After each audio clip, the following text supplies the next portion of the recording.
আসসালামু আলাইকুম। আজকে আমরা দেখব এই ওয়ার্ড প্রবলেমটা কিভাবে সলভ করা যায়। তো 4 boys can do a work in 7 days আর 6 girls can do the same work in 8 days. এখন আমাদেরকে জানতে চাইছে যে in how many days will 2 boys and 3 girls do the work. তাহলে আমি 4 বয়েজ সম্পর্কে যে ইনফরমেশন সেটাকে লিখি যে 4 boys in 7 days can do 1 complete work. That means একদিনে তারা কতটুকু ওয়ার্ক করবে 1/7 পোর্শন। তাহলে 4 জন মিলে যদি 1/7 পোর্শন ওয়ার্ক করতে পারে তাহলে প্রতিজন কত করে করবে? তাহলে 1 বয় ইন 1 ডে কতটুকু করবে? 1/7 এর 1/4 অংশ। তাহলে এটা সিম্পলিফাই করে লেখা যাবে 1/28 পোর্শন অফ দ্য ওয়ার্ক। একইভাবে 6 গার্লস 8 দিনে একটা ওয়ার্ক করতে পারে, কমপ্লিট ওয়ার্ক। তার মানে পার ডে তারা কতটুকু কাজ করবে? 1/8 পোর্শন অফ দ্য ওয়ার্ক। তাহলে 6 জন মিলে যদি 1/8 পোর্শন ওয়ার্ক করে তাহলে প্রতিজন কত করে ওয়ার্ক করলো?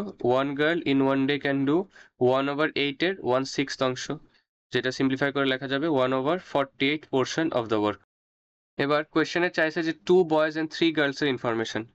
তো আমরা এখানে লিখতে পারি যে যেহেতু 1 বয় এতটুকু ওয়ার্ক করে প্রতিদিন, তাহলে 2 বয়েজ কতটুকু ওয়ার্ক করবে? 1/28 টাইমস 2, যেটা সিম্পলিফাই করলে আসবে 1/14 পোর্শন অফ দ্য ওয়ার্ক। একইভাবে 3 গার্লস কতটুকু কাজ করবে? 1/48 টাইমস 3, তাহলে আসবে 1/16 পোর্শন অফ দ্য ওয়ার্ক। এবার যদি আমরা কম্বাইন করি তাহলে আমরা দেখতে পাচ্ছি যে 1/14 প্লাস 1/16 এই পরিমাণ ওয়ার্ক কম্বাইনলি তারা একদিনে করতে পারে।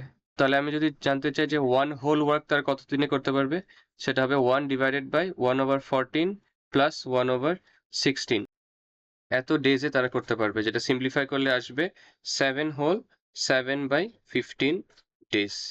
That is our required answer. আশা করি বুঝতে পারছো। Thank you for watching.